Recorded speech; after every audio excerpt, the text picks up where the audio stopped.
event, our panel discussion, Increasing Student Employability and Career Readiness. Thank you so much for joining us. My name is Darlene Kirby, and I'm a Senior Product Marketing Manager at Stukent. I'm thrilled to be with you here today.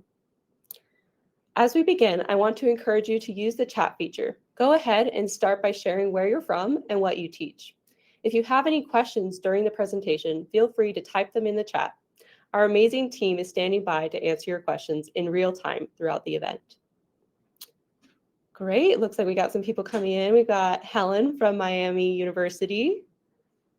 We have quite a few people joining us. Feel free to keep chiming in as you go, and we'll get started. Besides today's event, we have many more coming up, including our annual in-person ProfCon event in June. Be sure to follow the link in the bottom left corner of the screen to learn more and to register. Today, we'll be giving away free tickets to ProfCon. We'll be giving them to 3 lucky winners attending today's event. If you're interested in a free ticket, answer yes in the poll popping up on your screen now. We will email the winners after the event. If you can't stick around for all of today's session, don't worry. We plan to share the recording with all the attendees and along with any links, resources shared throughout the event. Oh, and this goes without saying, but please be respectful and polite when commenting.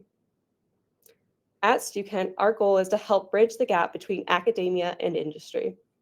One of the ways that we do this is by creating simulations where students will take on a role within a company, receive messages and feedback from their boss, and have the opportunity to test and master necessary skills within the safety of a simulated environment.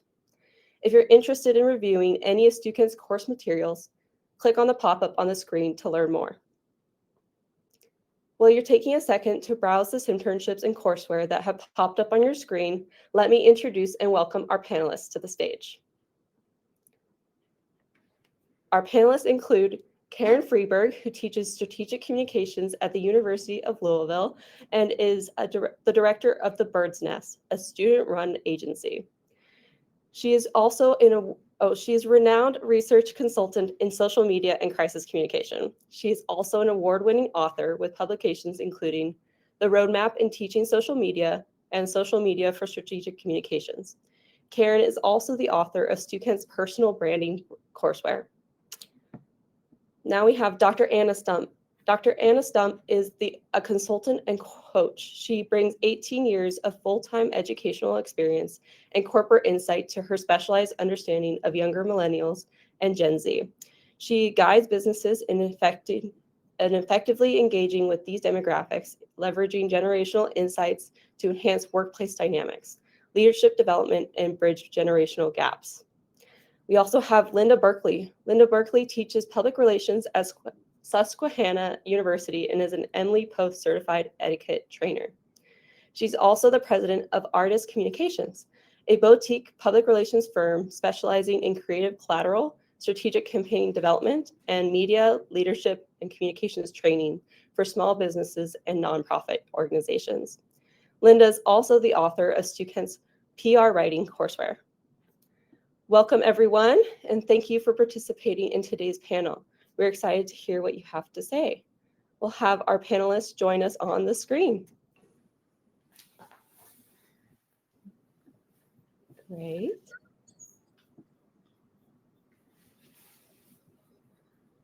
All right.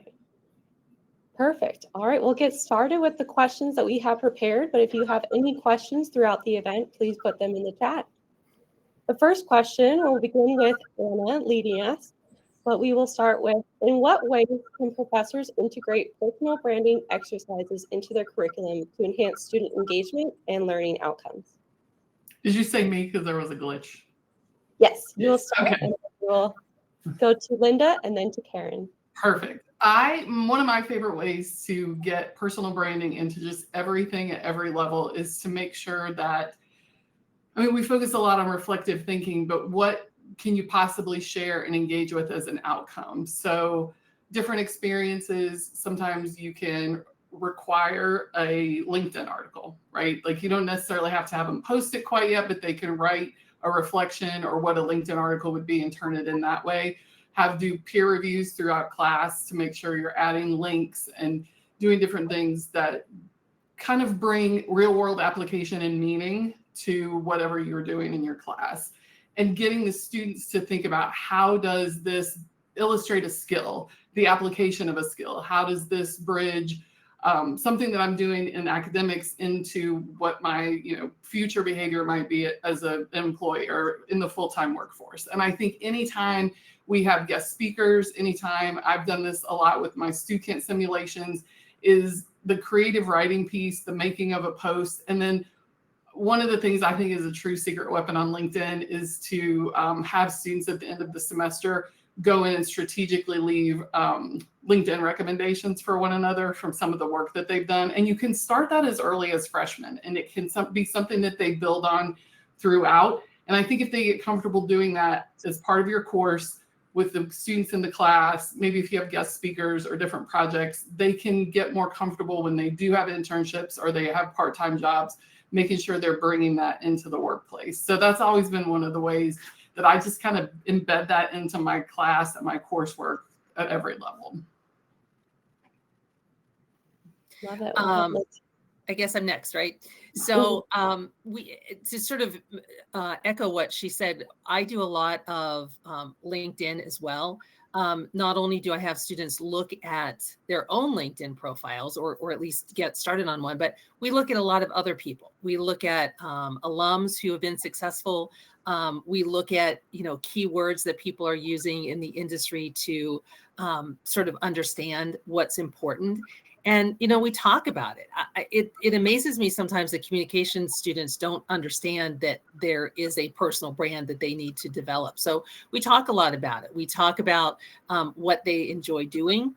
One of the things that I do in my PR writing classes, we work on elevator pitches so that they can clearly understand in a very concise way, this is what I'm good at, this is what I want to do, and this is how I communicate that message. And how do I communicate that message across a lot of platforms? What am I going to say when I meet somebody? What am I going to put on my resume? What am I going to put on my LinkedIn profile? And do all those things coincide? Do they all, are they all saying the same thing? And I think once you do that with them a couple of times, they start to really understand, oh, okay, this is what I'm good at. This is what I really like to do. And then I try, doesn't always work, but you try to get that passion from them once they sort of realize what they want to hone in on. Awesome. Well, I think, we have some great insights on, personal branding, how to integrate it within the classwork. And I definitely feel that this is an area that I'm very passionate about.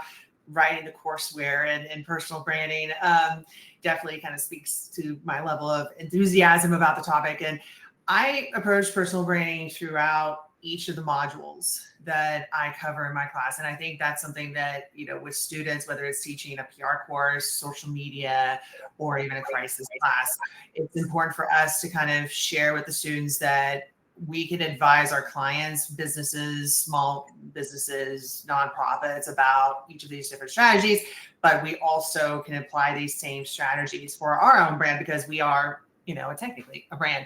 So I incorporate a lot of different assignments and exercises with the students, like from going through audits to coming up with a game plan and like even a mood board, just to kind of get the students to help visualize where they want to be down the line. And I think that's important, for students. So a lot of times they major in communications, marketing, but they don't know, oh, what is my potential, or what can a personal brand do for me to open up doors and opportunities down the line? And I think creating that roadmap is really important for the students. But I think there's also two things that we have to consider as educators in preparing our students to really teach them the how and why we need a personal brand in our courses. One is we need to all communicate that a personal brand is not only what you present online, but it's also what you do offline. That there needs to be that synergy, that connectiveness, to, if people see what you're doing on LinkedIn, if they see what you're doing on TikTok, and then they meet you for a cup of coffee, they're like, oh, I know this is exactly the same person, but you don't, I talk to my students all the time, like, you don't want to have a Dr. Jekyll and Mr. Hyde kind of a moment where people are like, I don't know which version of you I believe in. And you see some people getting into trouble with that. Mm-hmm. But I think the other thing too that I find useful for students is, along with bringing in guest speakers and along with kind of showing what other people are doing with their personal brand, I think showing any kind of visual evidence to kind of show the students the impact of like why we are doing what we're doing in our classroom is always important. But I feel as educators, this is just something that I'm passionate about. Like, I feel like I have to walk the walk and talk the talk as well, and say, okay, here's my stories. Here's what I've been able to do with my personal brand. It's like, this is my own path, but like, here's kind of things that I've learned along the way. It's like, you know, in terms of kind of building that kind of connectedness with the students. And I think that's important for us, you know, to kind of have that holistic evidence-based practice model for personal branding.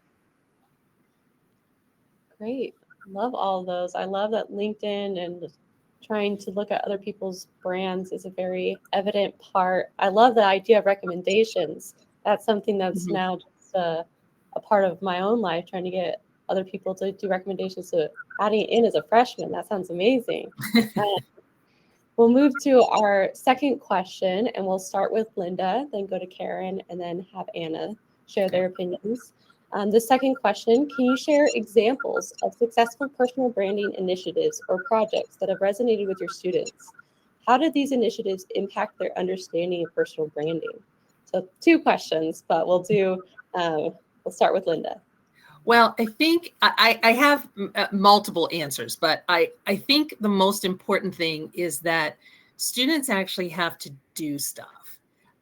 There's a big difference, at least with my students, in a classroom assignment and a project that involves something, either an organization on campus or somebody, a small business or a nonprofit in our community. So I try to involve outside sources as much as I can, because I think they feel a little bit more connected to those, and they can understand a little bit more about how what they're doing, kind of as Karen said earlier, about how what they're doing sort of has an impact on what their future is going to be. And we participate.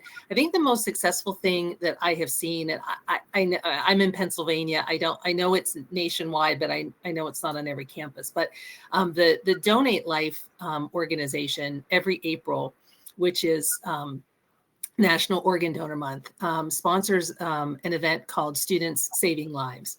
And our PRSSA chapter participates, and we have for 5 years.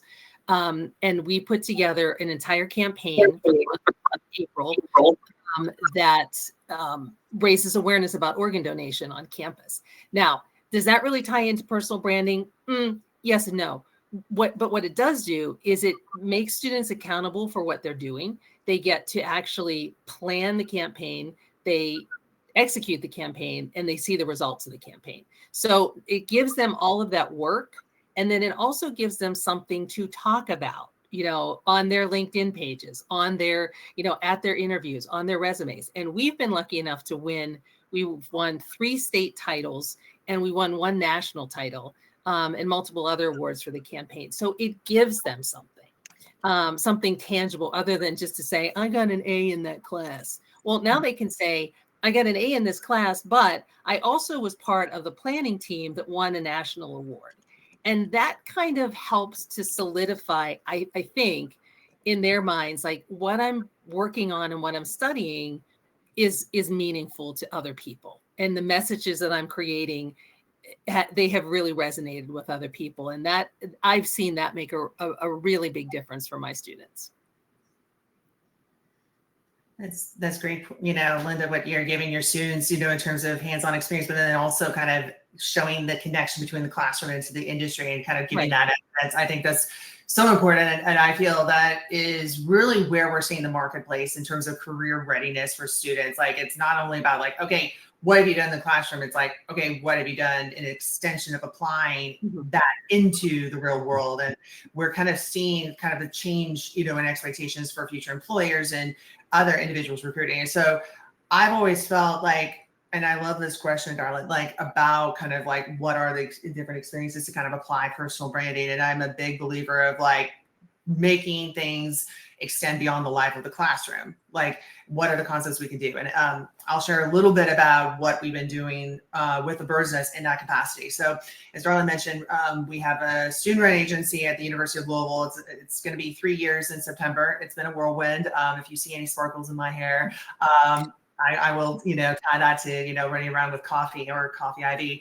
But that's been a big push of like tying in client work, but also giving students a platform for them to show, I did this. This was my idea. We produced XYZ. So just to kind of tease a little bit of my ProfCon session, I'm going to talk a little bit about some of the examples of cases that we've worked on. But one in particular was a few weeks ago, we had that little horse race that happens every first Saturday in May for the 17th. But the students, they had to apply to be part of the social media team. I was also photography. And then there was actually someone who was overseeing a lot of the strategy that was happening on the social media channels. But there was one student who was very passionate about podcasts. She was like, I want to eventually develop my own podcast. I want to go into, kind of creating content, et cetera. And so I thought, okay, this is something you want to be known for. How do we go about doing that? And she, with some of the other students, came up with a pitch focused on developing a podcast initiative for Churchill Downs during the Kentucky Derby. And that resulted in actually bringing Call Her Daddy, and Unwell to the Derby. And so for me, like, I told the students, like, you having a pitch in the classroom is one thing, but actually seeing it played out in live and point to various, examples saying we did this, we had that.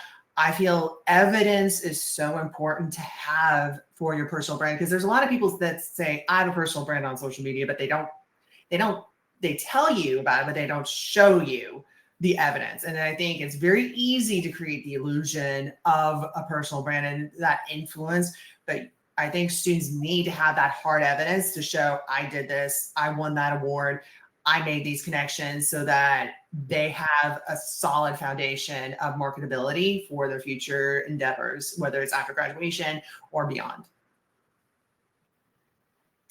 Okay, I took notes during these two because I'm over here fangirling. So I want to put the two of them together with a kickoff of answer to my question. The first thing I'm going to say is, for any of this to be successful, you have to have a professor brand, right? You can't expect your students to step out and connect with the community, with their alumni, with their campus, with anybody if you're not doing that. And I don't mean you have to be on every social media platform. And I don't mean any of that. I think what Karen talked about with authenticity is the thread to pull through everything. But I have, like, for a decade relied on Twitter to get NFL player. I mean, like, I just was out there doing it because I thought, if I'm not leveraging my professor brand, how am I going to, like, teach young people and show them how this can be done? So I think you have to have a very authentic, very active, very engaged professor brand that speaks to multiple stakeholders to get these opportunities for your students, first of all. The second thing I'm going to tell you is, having spent all this time with Gen Z, we all know they come from a very standardized K through 12, right? Can I see a rubric? Can I see an example? What looks good, right? And then to break them out of that very early on, one of the activities I have done is kind of a 360 almost. And again, we're going to talk about AI later in this, I think, and talking about prompts and questions.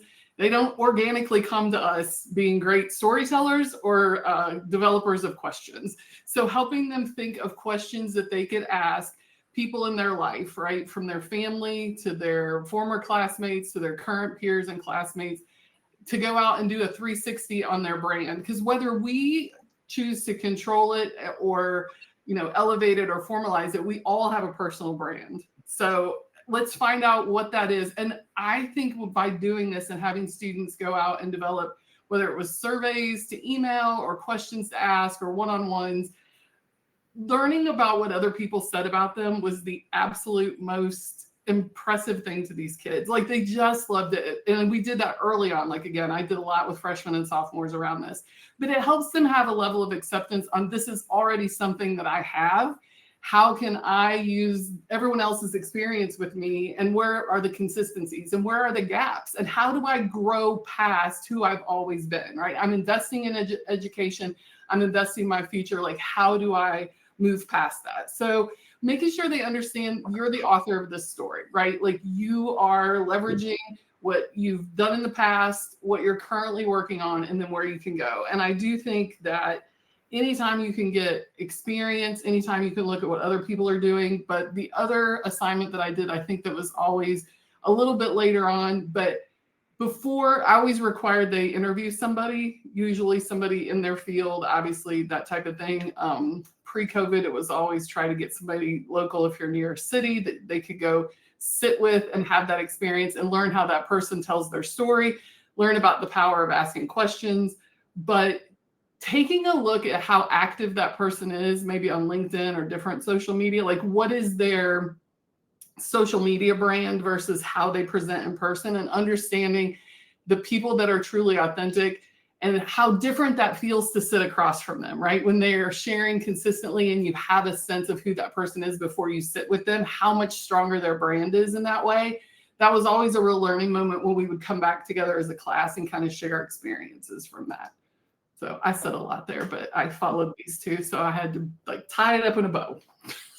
Yeah, that was fantastic. We have a question. Oh, Karen just answered it. Perfect. I was going to say, before we get too into it, let's talk about what is a brand, but it's in the chat now. So great. We will move on to our next question then.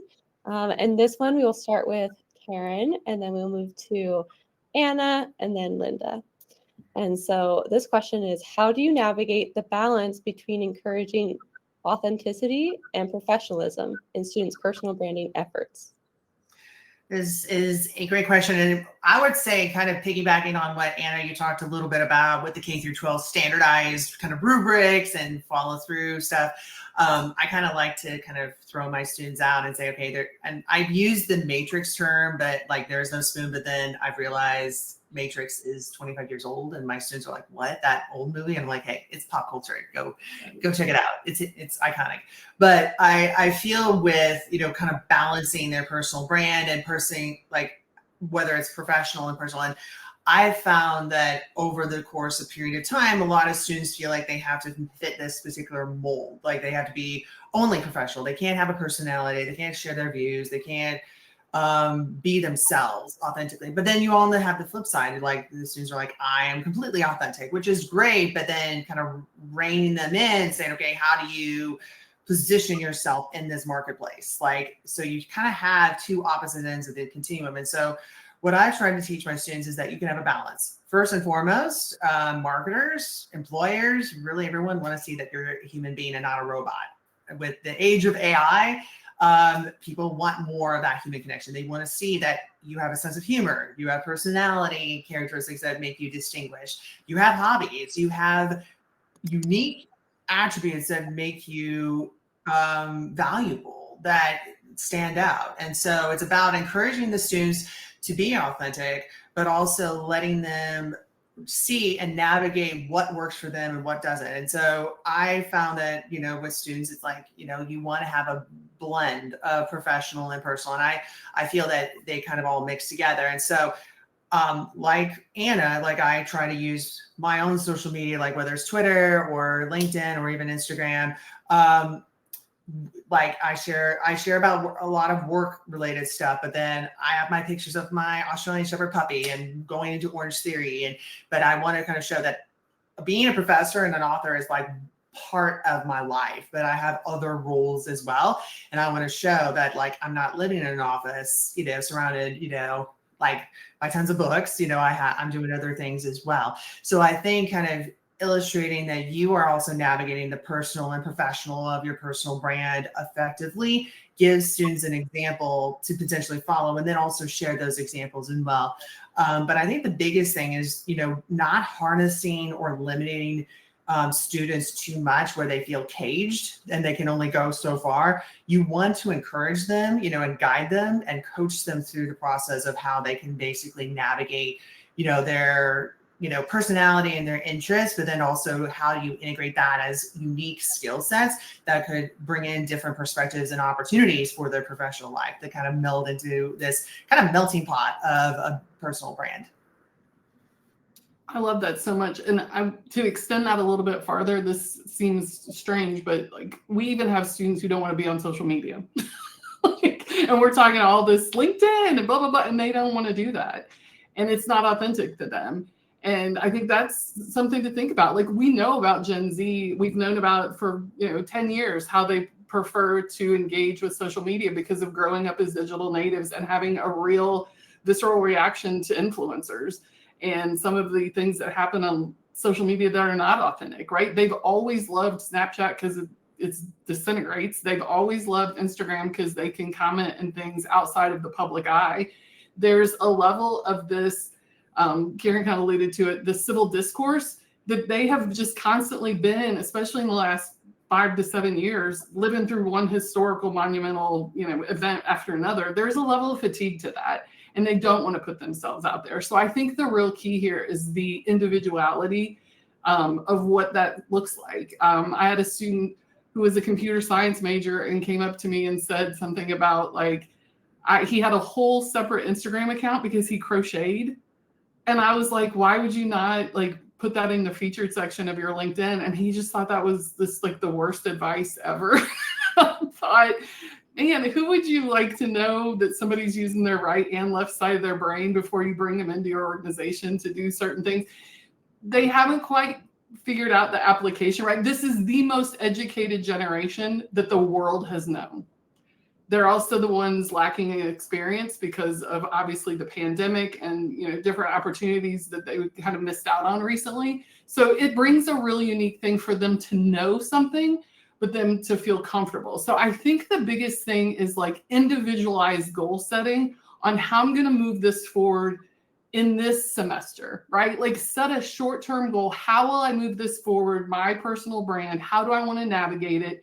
I love the idea of Karen using vision boards and things where they can just see, because again, I always put them back into my circle of control. You cannot control how anyone else is going to react, but you can control how you're going to do that. If you choose to do work on your personal brand that has nothing to do with a screen or a platform, how will you reach out to people? How will you engage? How will you follow up? How will you keep in touch? And some of the things I think to realize, and I'm a marketing professor, right? So I always throw back onto generations because that's just how we divide people up and how we study them. And it's stereotypical sometimes, but to look at every generation's progress with social media and with personal branding and what that looks like, their response to things, I think is the fascinating piece that we have to talk about when we start to look, because I saw a question in the chat fly by about, can you tell us some personal brands for people to go look at? The one thing I'm going to tell you is the proximity matters. I can have my students go look at Gary Vee all day. None of us are traveling that road.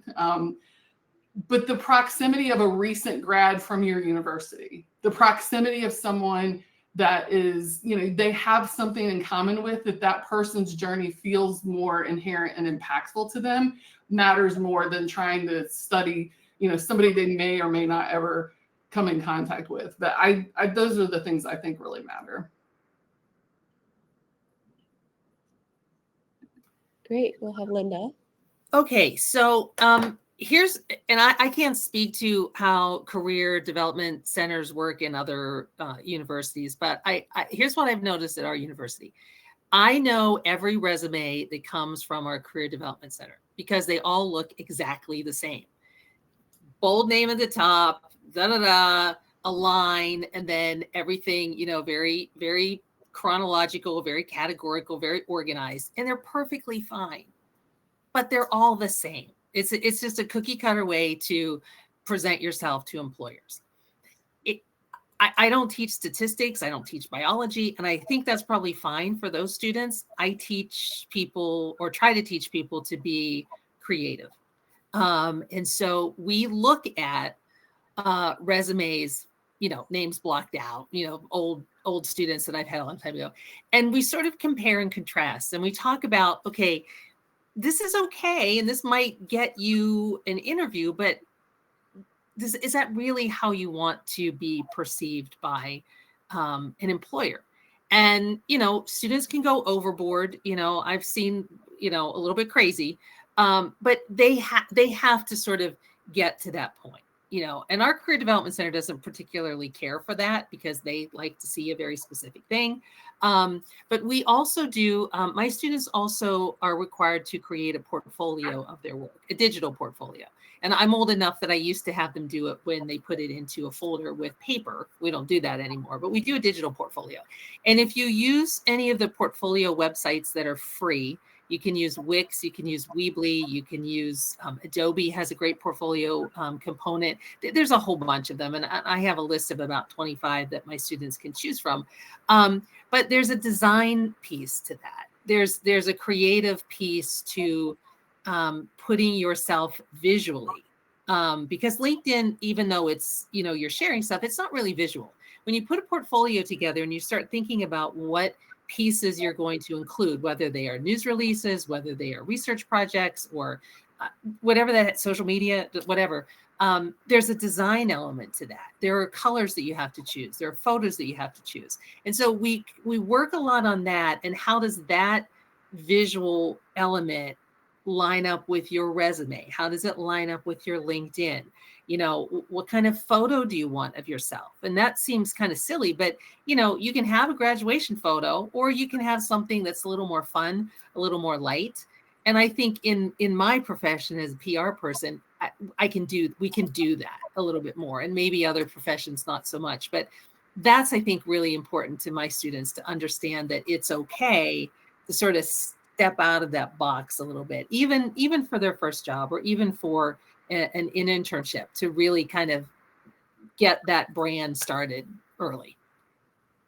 I want to piggyback off this and also answer one of the questions from the chat, because I think what we're seeing, and the Wall Street Journal just put out an article this week about AI versus AI with people trying to get jobs with resumes. I think we are seeing the death of the resume. I think we are going to have to look at skills, wallets, whether it's, however they're going to do that. The portfolio, I think right now, is the secret weapon of anyone in or coming out of college.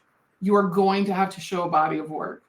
And industry is struggling with trying to keep up with the fact that literally overnight, everyone had an SEO optimized resume for the ATS. So now all of a sudden, 90% of resumes are actually in the top 10.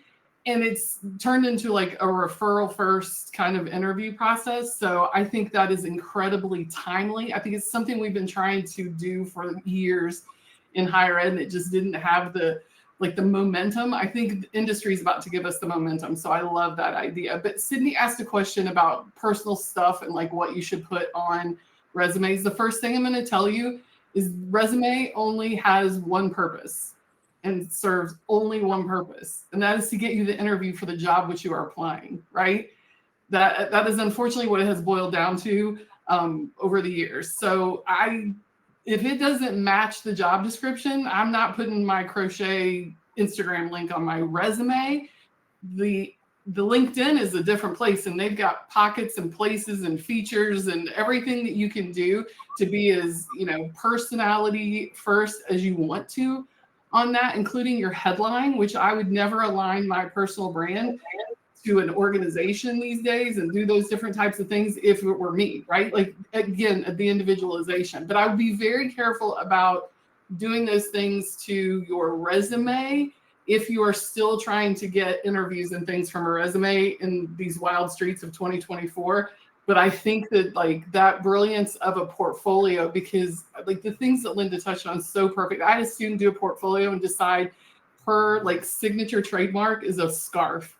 And I don't even know how many scarves she has, but she honed that as a junior in college, and she's in her 30s now and still does it. Like that is just something that she got from like learning more about herself, having to put a portfolio together. I think it's so great. So Sydney, I hope it answered your question. I wouldn't put anything on a resume that doesn't match with the job description, but I also would not be relying on my resume for anything today unless I was giving it to somebody to give it to somebody. Right. And I would add too, because the portfolio is visual, you don't have to come right out and say it. I have a student who is our graduation is tomorrow.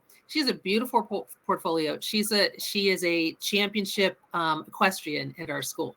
She said, I don't really want to say that. Like, it sounds so like she grew up on a farm. She's not like, it's not a big prestigious thing for her, but it's important.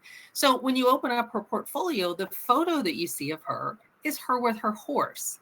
And so, I think there are ways that you can incorporate things that are important to you without, having at the bottom of your resume, hobbies, horseback riding, reading, scarves, whatever it is, you incorporate that into what people see. And then you have that conversation with them when you get in the door, which I think is what Anna was saying.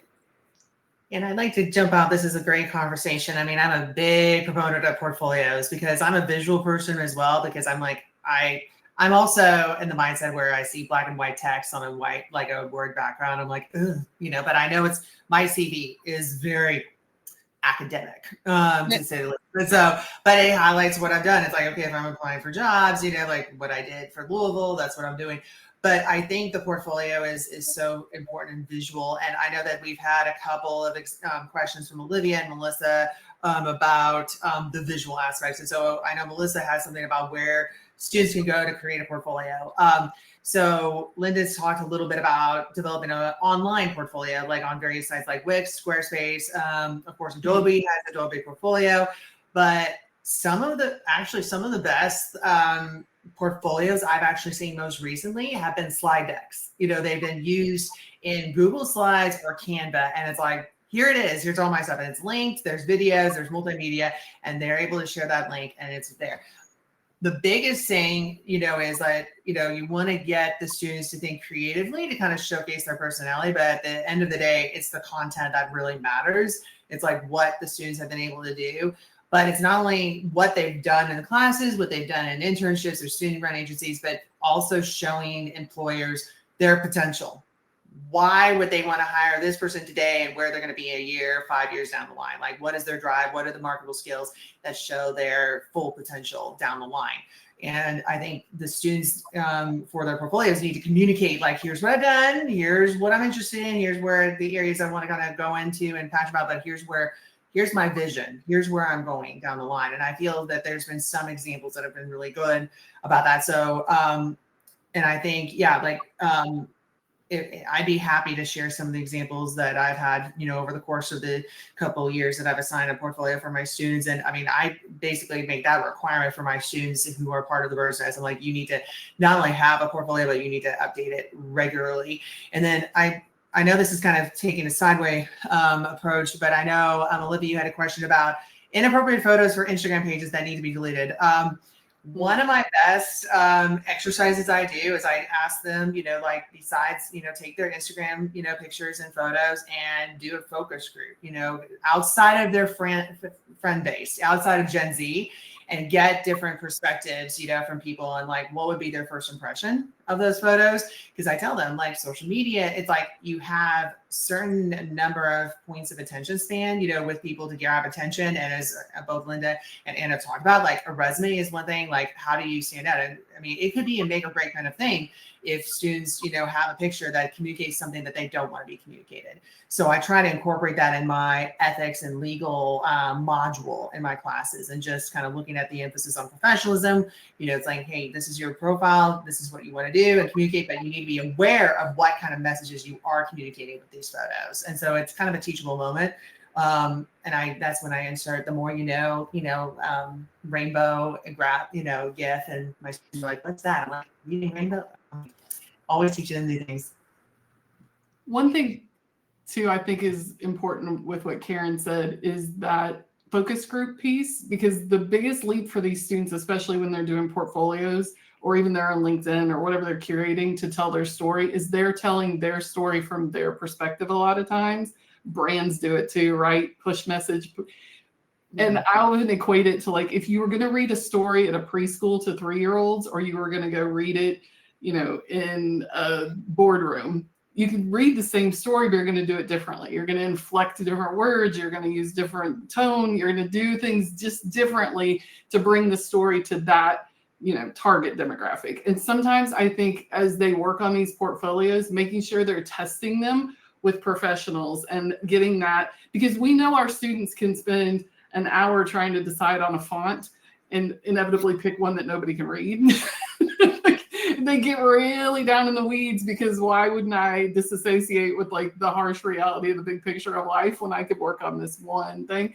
But getting those things like reviewed, I'm a big fan, and I was just out at Point Loma in San Diego. They use advisory boards just almost exclusively throughout all of their majors, and their marketing advisory board comes in and works with their students on some of those things. And they've had their portfolio reviewed by probably 5 or 10 professionals before they're ready to push that out. I think that is so important, and it's such a confidence builder, and it's a learning moment that you can bring in that may make such a huge difference.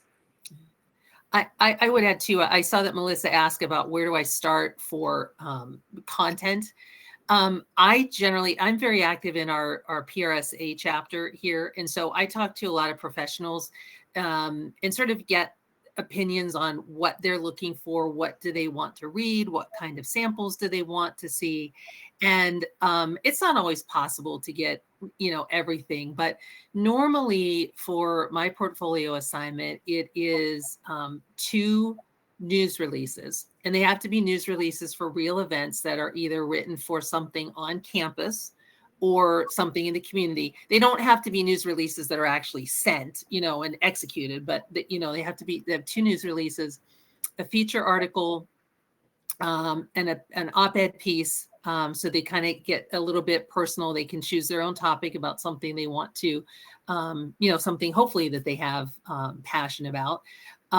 They have to include something from the campaign that we've worked on. So if it's the organ donor campaign or, whatever, we've been working on, they have to include that.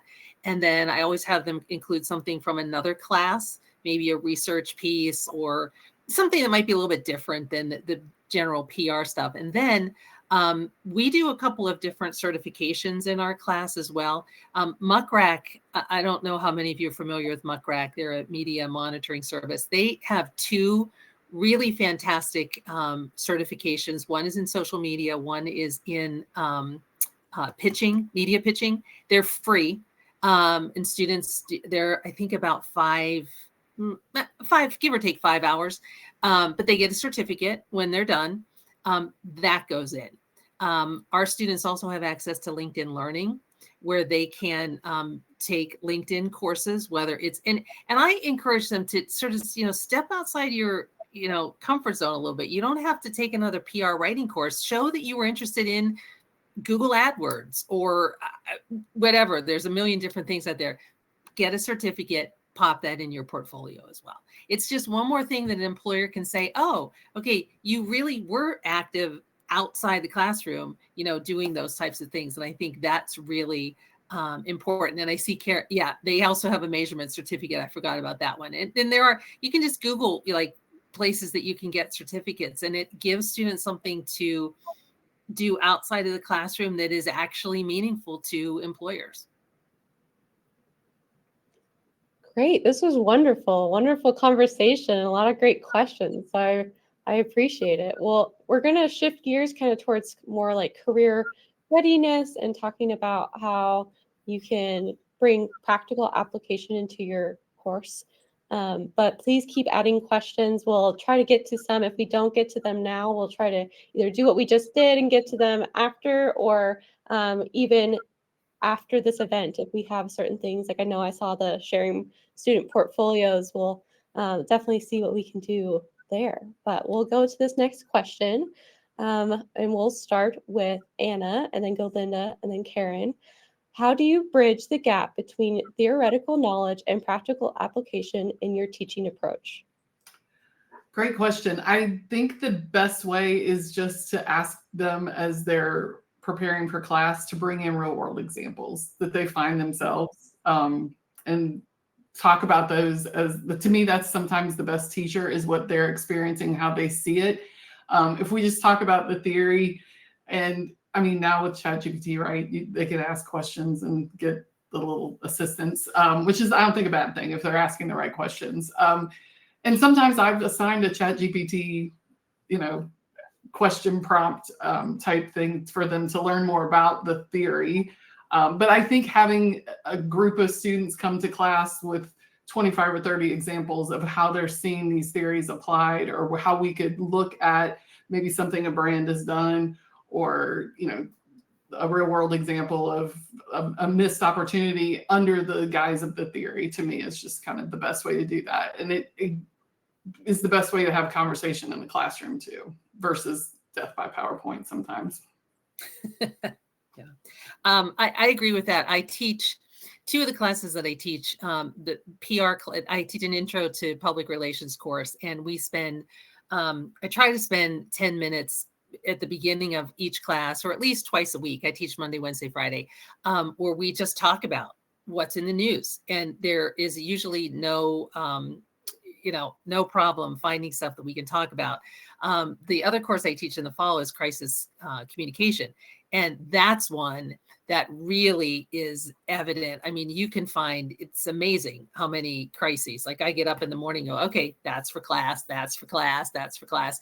And you talk about it, and you talk about what did they do right? Whoever they is, what did they do right? What did they do wrong? What would you do? Now that we're here talking about. So I think that's important. I think that guest speakers are important. As much as I hated COVID and the lockdown and all of that, the one thing I'm grateful for is that we now have, Zoom and all these kind of sort of new toys that allow me to bring in speakers and alums who are in New York City or someplace else, and we can talk to them. And I think that students really learn a lot from that and can see, because one of the questions I always ask is, what did you not do in school that you wish you would have? And, we can kind of talk about those sorts of things. So I think anytime that you can just pull actual happenings and make them understand that what we're talking about is actually what's going on. And I think in my case too, I come from the professional world. I'm not an academic my whole life. And so my approach is a little bit different. I'm a little less on the theory and more on the, practical experience. So again, that's me, that's my approach. But I also think that students appreciate that because they can then, I think, understand the theory a little bit more. Yeah, and I think again, with Linda and Anna, they raised some great points about practicality. And I feel like the way that I approach my classes and work is very much on the applied spectrum, and I feel even though I have a research and background, I tell people I'm an applied researcher. Like I want my research to contribute obviously to the body of knowledge, but I also want to be able to help answer some of the questions that practitioners have with research. And so that's kind of been like the thing that I've tried to do in kind of bridging research, insights, and practicality all together in my courses. And so both Anna and Linda shared some great examples of like bringing in real world case studies or news, crisis communications. Linda and I teach that class along with PR in the fall. And there's never a dull moment. I mean, when you think you've seen it all, something happens. So never dull. And I tell my students, if you want to go into this field, you'll always have a job because there's always something going on. But I think also bringing your assignments to life and have life beyond the classroom is very important. And so one of the assignments that I really love doing, and it's been something actually through the, of course, the course of, last couple of years with the growth of influencer marketing, influencer relations, creative relations, I've actually had an assignment where, it's one thing to kind of identify influencers for the students, but I actually have an assignment where they have to go to a local business and really put their strategic hat on and say, okay, how would I advise this small business, this restaurant, this pet store to fully embrace influencers for their marketplace and make it like something that's approachable, relatable, and kind of close in, as Anna, you mentioned too, like something that they're able to relate to, that they feel they have a direct connection with. And that assignment for a lot of the students kind of brings to life, oh, this is really more than just seeing a YouTuber post, their video, or someone going viral on TikTok, or why is this particular creator getting partnerships with this one? And so they really kind of delve in deep and put on their strategic hat on, but then they also get to, I tell them, you can either write a paper or do a video, position yourself as an influencer for this business. And the students majority put the video, but it gives them life that they can kind of say, okay, I'm applying the concepts that I'm looking at, but then I'm able to show others like, I not only have covered influencer marketing class, but I have this experience, this assignment that has a direct impact.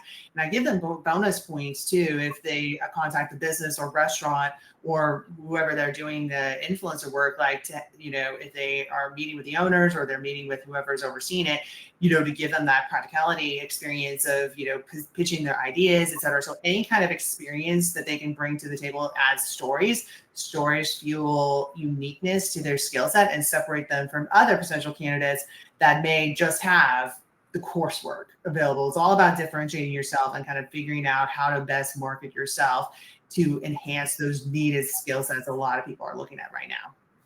I have one thing. I had to laugh when Linda said she came from like industry into this, because I did too.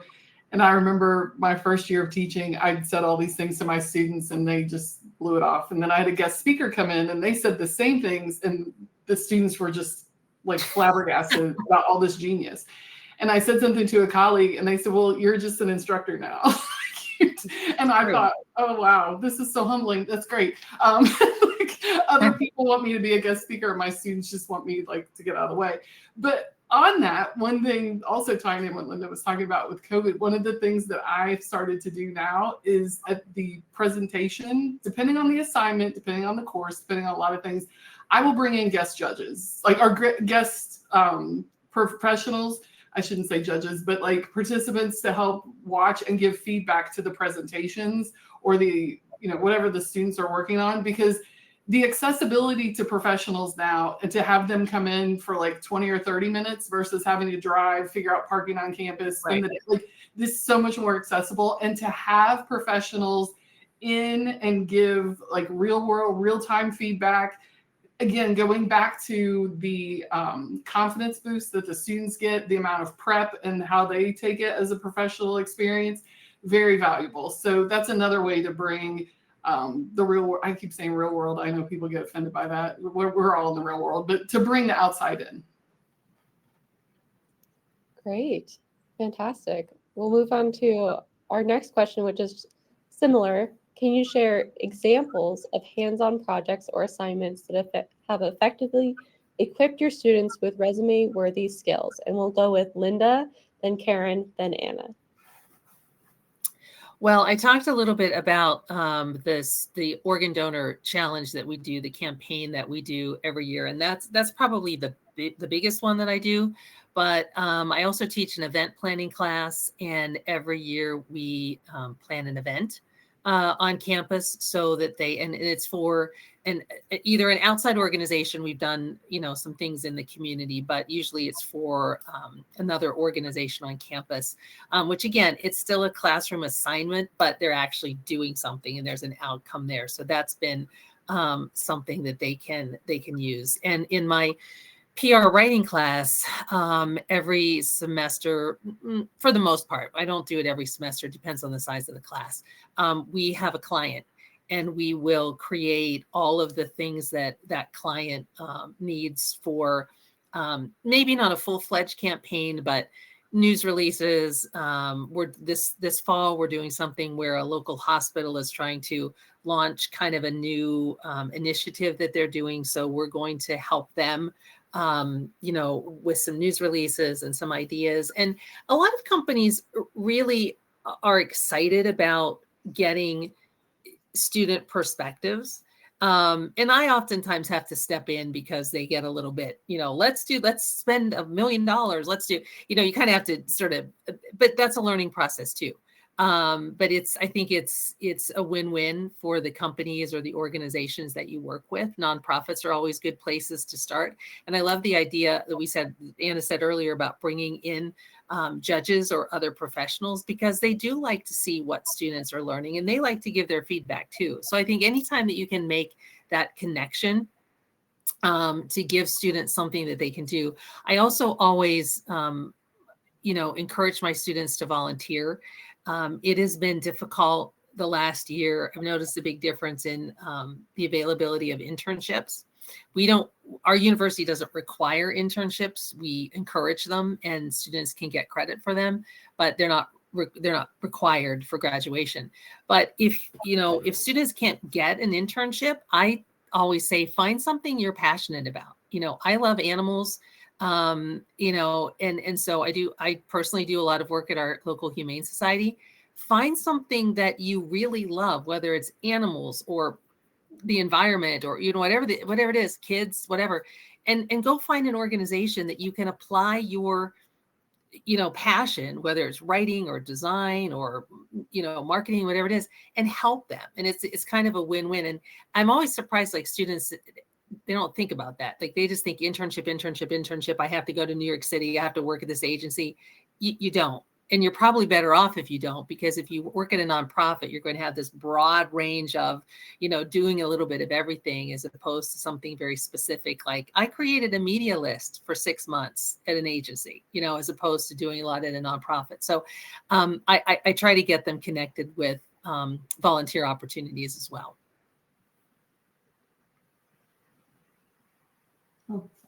Yeah, so I agree with Linda. I think it's about, really providing the students with opportunities. And I feel like I know I've been talking a little bit of, during the course of this webinar about what we've been doing with the Bird's Nest, but I feel that has been kind of the culmination of everything that I've been trying to do within my classes. I always had real world clients, or work world, as William said. I like that. Work world. Yes. Whether it's, local, nonprofits, startups, and that kind of has kind of evolved to a student agency. And I feel student agencies, I know that we have several attendees who, either are faculty advisors or who have developed them. Honestly, those have been like a great, real, work world experience, for students, because they're able to kind of not only work with different clients to help out with community engagement initiatives, as most universities are kind of focusing on, in their, kind of grand challenges and missions, but it also gives students the opportunity to help build a brand. And I tell them, like, you're an agency, you're building your brand, you're building the voice. And everything that my students did, as part of the Bird's Nest was them, because I told them, you all have to design the logo, because I can draw a stick figure, and our stick figure would be, like with wings. That would be our logo if I was in charge of it. So we are not going to do that. So you want to guide the students and kind of be there as a coach, but also walk them through the process. And so we've had a chance this past semester, have 13 different clients. We've had 32 students. And so each project gave them a lesson that they were able to kind of talk about, like, well, they don't cover this in the textbooks, that we have for classes, or, oh, wow, this is what I learned in this marketing class. And so it really gives students stories and opportunities. But one experience that I think is really, I felt really kind of a cool experience that the students were able to kind of see, that kind of led to kind of like that aha moment, was one client that we had was working with our Office of Community Engagement. We had an event called the Summit for Inclusive Excellence, tying in minority-owned business owners in Louisville to connect with the university. And so the students had to basically market and basically produce the event. So students were like, I'm interested in event planning. I'm like, okay, here's an event. We have to produce it, and do all of those things. And so they got to see from top down, in terms of creating, the run of show, the marketing materials and everything in it, but it gave them an insight of like, oh, this is what we're talking about. And as a result, that they were able to kind of analyze the feedback and get that experience. And there were a few students who graduated, but there's several of them got jobs immediately in event planning after that, because people are like, okay, a lot of these businesses are looking for talent. And that's kind of things that has been so important, is like the industry are looking for those unique perspectives, as Linda and Anna have talked about.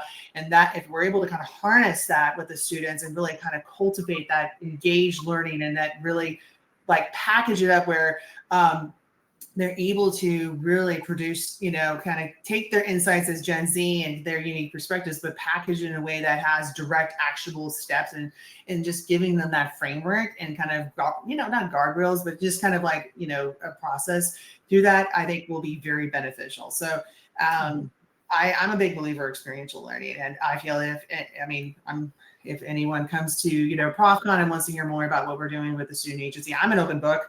It's been a great learning experience these past several years. I'm pretty much more addicted than ever to coffee, but that's no surprise to me. But it's been probably the best opportunity, but it also has direct If students feel like they have job opportunities, and experience that they can add to their portfolios and LinkedIn, et cetera, that not only helps your program in terms of growing in prominence, but it also helps with recruitment. We've actually had an influx of students who are coming in as incoming freshmen that are like, we want to come here because of this. And so if you're able to be building your brand as, a professor brand, as Anna mentioned, if you're able to build that brand as being someone that is offering these opportunities to the students, that will help with recruitment, that will help with retention, and build, again, that culture for your community to really open up opportunities you wouldn't have had otherwise. All right, I'm gonna sound like a Karen Freeberg fangirl right now, but I took notes, so I'm not just repeating what you said. But let me tell you how you get to have the bird's nest, right? Let me tell you how you get to do all this. Is as a young professor who wanted to, I wasn't young in age, just in experience, but they handed me social media marketing, and I thought, oh my gosh, what do I do with this? I read Karen's book, and I had a hashtag for my class, and I had all of these great things for my class. And I had ideas around experiential learning, but you'll never find anything as siloed as higher ed. So you really have to be intentional with this, and you have to step out. But you're also, if you're like me and you're teaching in marketing, and somebody can walk across to those amazing communications professors and not have to take finite math, you just see the backs of their bodies as they walk across the street and change their majors. So what do you do to get that? You do experiential learning. And that is the one thing I started in my principal's classes with marketing. And a lot of them were maybe first, second semester freshman or first semester sophomore. What is their most recent experience is usually admissions, housing, something on campus. So in every one of those classes, I started some sort of partnership with one of the departments on campus. It grew and grew and grew to the point that was probably what allowed the university to let me create my own sports marketing major. And we were doing sports marketing work with our athletic department. But I had to build that. I had to build that excitement. I had to build that reputation. I had to build those relationships. The first time we did work for admissions, they hosted my students. I had 3 sections. They hosted all 3 of them. It was great. When it came down to doing the presentations on when the projects were due, nobody showed up from admissions to watch. So, I had a lot of work to do to build this and get it going. But by the time we worked on that, I did something else the second year. Then it grew to helping businesses in the community, like Karen talked about. Then I had students as seniors leading social media training sessions for small businesses in the area. And they were getting funding and promotion from the SBA. You can build these things and find your niche, but you have to build slow. And I think that's probably what Karen's going to talk about in her presentation, because she didn't just wake up one day and start the bird's nest, right? She had at least, probably since she was 12, because it's been that many years. But I learned a ton from her about how you have to brand yourself and just can stay consistent and stay aligned, because there's both sides of those stakeholders. The students and whoever they're doing their project for really have to understand the importance and the severity of this experiential learning for the students. So I think that's probably one of the most important things. And Karen, I don't even remember what year you wrote that book, but mine is so dog-eared and highlighted that it's been a valuable tool. I really appreciate that, Anna. Again, you've been doing such great, incredible work, with your students, and it's been fun to kind of follow along. But I agree with you in terms of higher ed. It's very siloed. It definitely, I feel that we all, at the end of the day, want all of our students to succeed in it. I feel that Stukent, Darlene, you all really have built forth this community where we're having these conversations. I wish I had this, when I was starting out, because it would have been really helpful, but now we have it. So that's great. And so I really just am very appreciative of, again, Anna, the kind words, and you're doing fantastic. I'm just following you. Just keep walking. I'm behind you.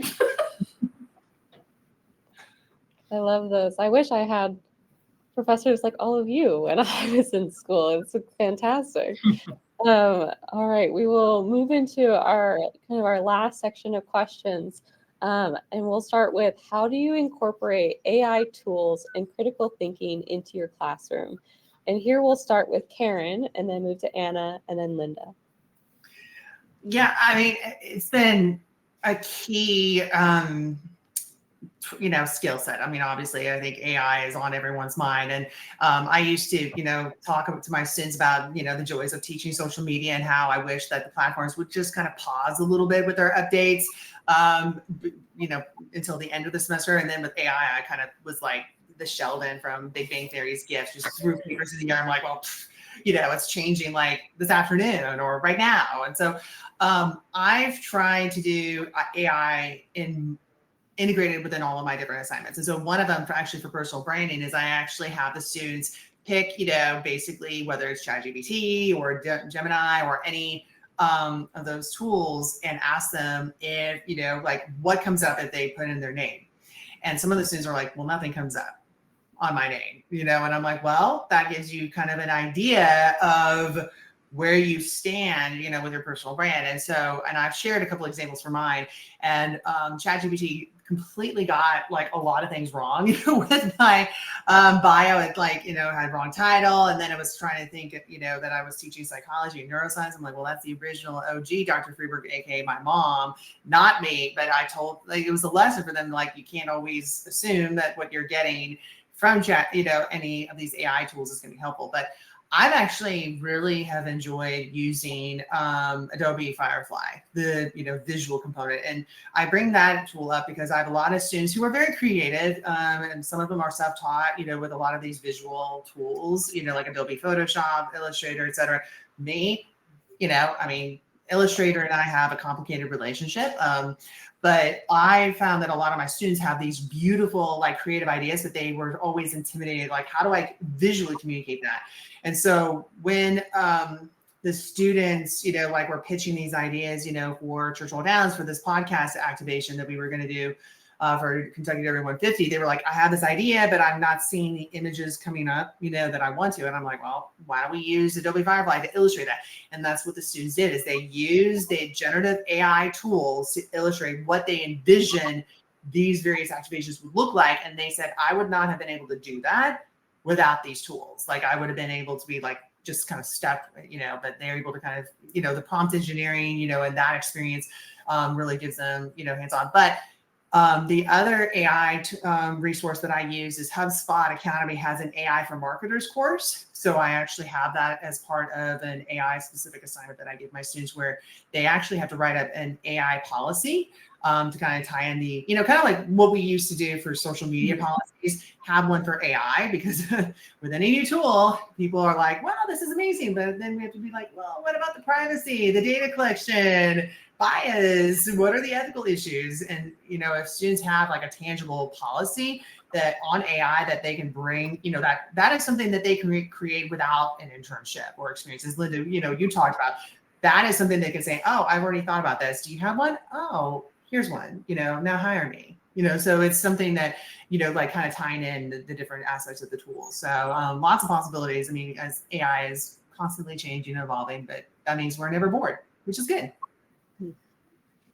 All right, full transparency, I'm not a full-time educator right now, so I'm going to give like a weird answer to this question. I, first of all, think that back in the day when we used to talk about flipping classrooms 15 or 20 years ago, like that was so crazy to think about, giving the lecture to the student to review on their own and then come into class and do the discuss. Like that was out of the ordinary. I think the same thing with all of our, well, I shouldn't say all of our assignments, but a good portion of our assignments and assessments need to be flipped to the point where rather than go through the motions of completing the assignment or assessment, it needs to go back to what Karen mentioned with prompt generation and like how to engage with AI effectively. But here's my big mic drop today. This is going to be the moment where we are going to actually be ahead of industry, I believe, if we can get all of the educators and all of the professors to embrace AI. Because let me tell you, the perception is that AI is prevalent in industry. And I can tell you more companies right now that have it blocked and are not using it than are using it in the best of ways. And I think by getting our students, getting them involved with it, getting them to use it, getting them comfortable with it, doing exactly what Karen was talking about, like the ethical piece and really being able to roll out some practical applications of it as part of their experience, that will put them, because we've known this, right? We knew 10 years ago when our students went into the workplace, somebody says, oh my goodness, you have the Facebook? Good, you can do our social media here at the company, right? Like that's how we have been evolving for so long because of these digital natives being so unique. But I can tell you our students have a comfort level far greater than a lot of professional services and global companies are using it with the majority of their staff. So I think this might be a moment for us to prepare our students, give them the experience, and let them tell the story of their experience through all these different ways, because they will be eminently prepared, I think, for the workplace. Now, obviously, tech and other industries, larger companies are using AI in different ways and have been for a while, but that is not the case with the majority of small and medium-sized businesses today. So I think that's probably one thing we're actually going to be able to like lead in if we can really get this figured out in our classrooms. I agree. And I found, and again, every student is different. Every campus is different. I found that there are really two different kinds of students right now with AI. There is the really good student who doesn't want anything to do with it because they think it's cheating. And then I have other students who want to use it all the time because they know it's cheating, and that's just what they're going to, that's how they're going to answer. And that's just the way it's going to be. And they don't have to learn to write or any of that. So I think where I've come from is to really start with a discussion in all of my classes about what it means. How do you use it? How can you use it legally? We certainly talk about it a lot in crisis communication. You know, there are all kinds of examples like Sports Illustrated where they're generating, you know, photos of journalists who aren't real people and then generate. There's a lot of bad. So you can go down a lot of bad roads with it. But I think our students, as Anna just said so eloquently, have to understand how they can use it as a tool. And that is the exact word that I use all the time. It is a tool.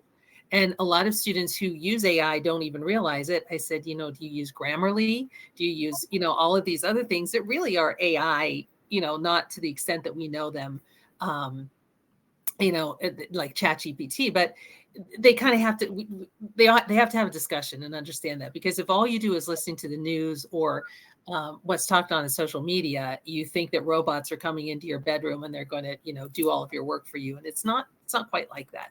So I do work with prompts. We sort of compare, like you write something on your own without any assistance. Now let's put it in and see what comes back, you know, from the generator. So I think there's a lot of different ways that you can incorporate it, even maybe not as an assignment, but just something that you can practice in class and just get them to understand the importance of it. I think that's really kind of where a lot of my students are right now. Great. All right. I know Karen dropped off for a second. She is hopefully rejoining us. But this last question that we have, she'll be the last one to answer. So we'll start with the question. And the question is, what are some essential tools and resources that professors can leverage to support students in their job market preparation? And I'll put that in the chat so that she's ready for when we come back. And we'll start with Anna and then go Linda and then Karen. Okay. Feel like we've talked about so many of them already. Experiential learning, right? Hands-on, work world applicable, simulations. I think a good portion, I'm trying to remember how many years Stukent's been around, how many years I've used it. I think the difference is only one. But the reflection and how to break down the outcomes of any of those. And again, how you tell your story, how you apply what you learned, I think is the most important thing. The marketing or whatever you teach, an advisory board, a good dedicated group of professionals that know they're going to be supporting students at different points around different areas of growth. I think, you know, beyond the tools and different things, because again, I'm not actively in the classroom full time, but the consistency of having the validation and the repetition of you're going to do these types of assignments, you're going to have to tell this story. I think, you know, I remember taking students to professional sports teams here in Indianapolis when I was teaching sports marketing.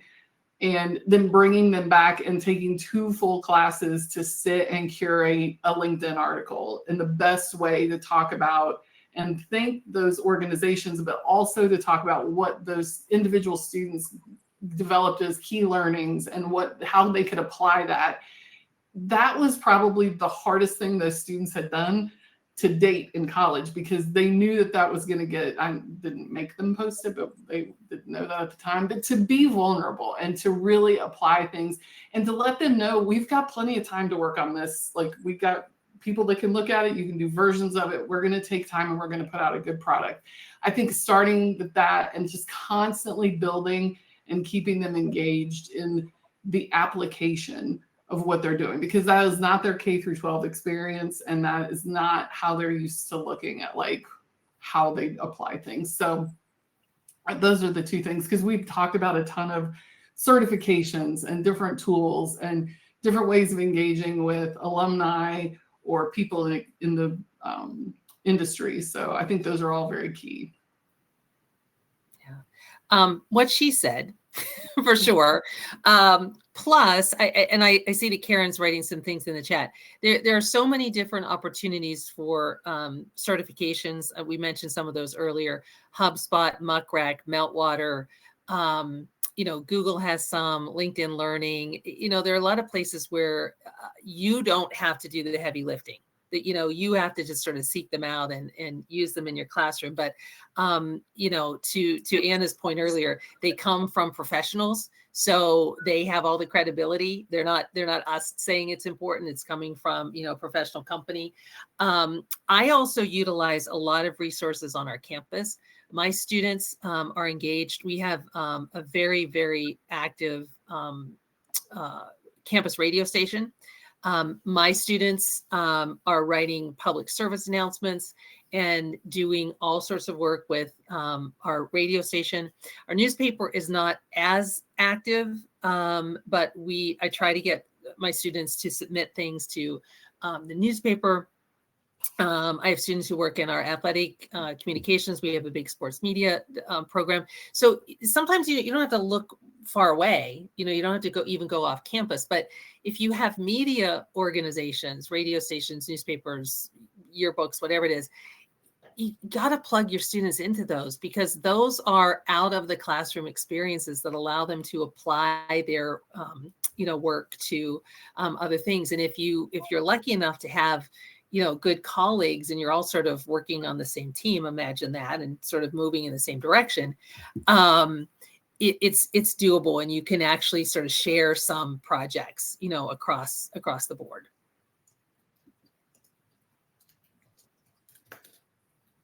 All right, Karen, looks like you're back on, so we'll turn it over to you. Oh, I know. Technology for the win. Or it might be coffee. I apologize for being MIA for a little bit, but I'm glad I'm back.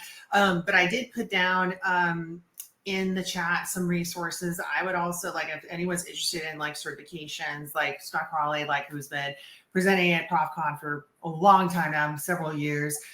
He's done some great work of kind of really framing, like, here's all of the certifications out there. So if you're interested in getting some influencer marketing, certifications or PR or social, like he's done all that work. So that's great.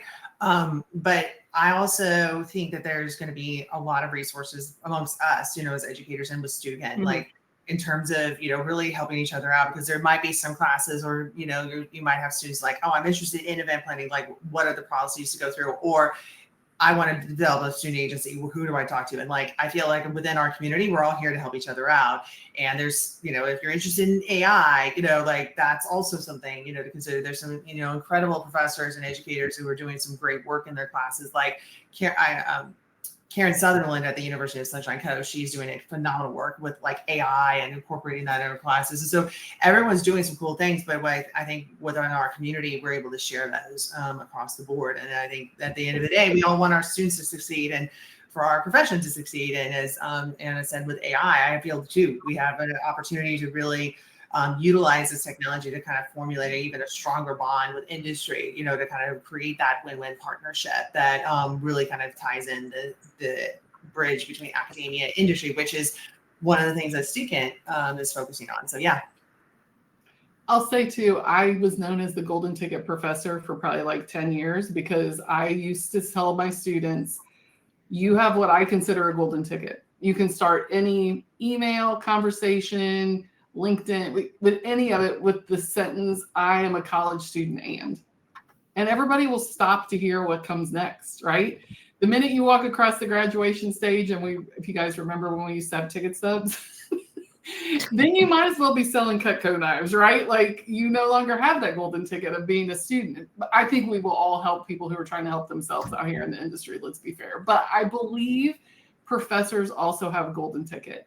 If you have questions about certifications or what local companies will do or whatever, all you have to do is use the sentence, I'm a professor trying to cultivate an experience for my students, and people will care. HubSpot cares. All of these organizations have groups dedicated, usually, especially if they're large, to dealing with educators.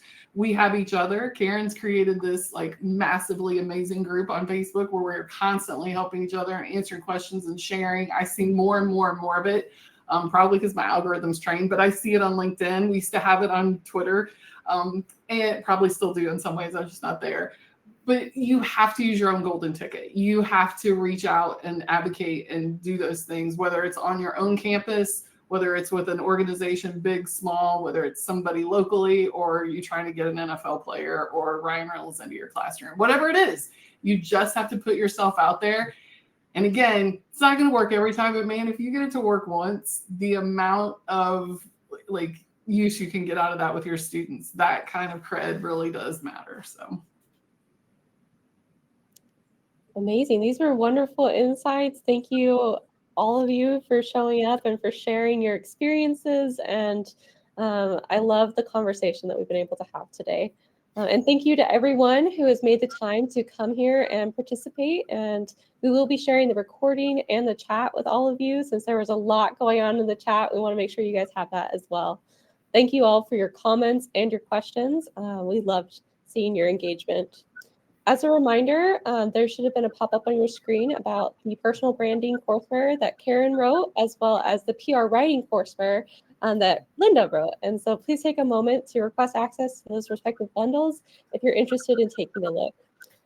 If you are interested in speaking at a future webinar or participating in one of our panels, we will also be putting up a chat or an option to apply to speak. And we welcome you to fill that out and let us know if there are certain topics or any interest that you have in just speaking in general. Thank you again to everyone for participating, and we hope you have a wonderful weekend. We appreciate your continued support and hope you have a wonderful day, and remember to stay current with Stukent. Thank you. Thank Thanks, you. everyone.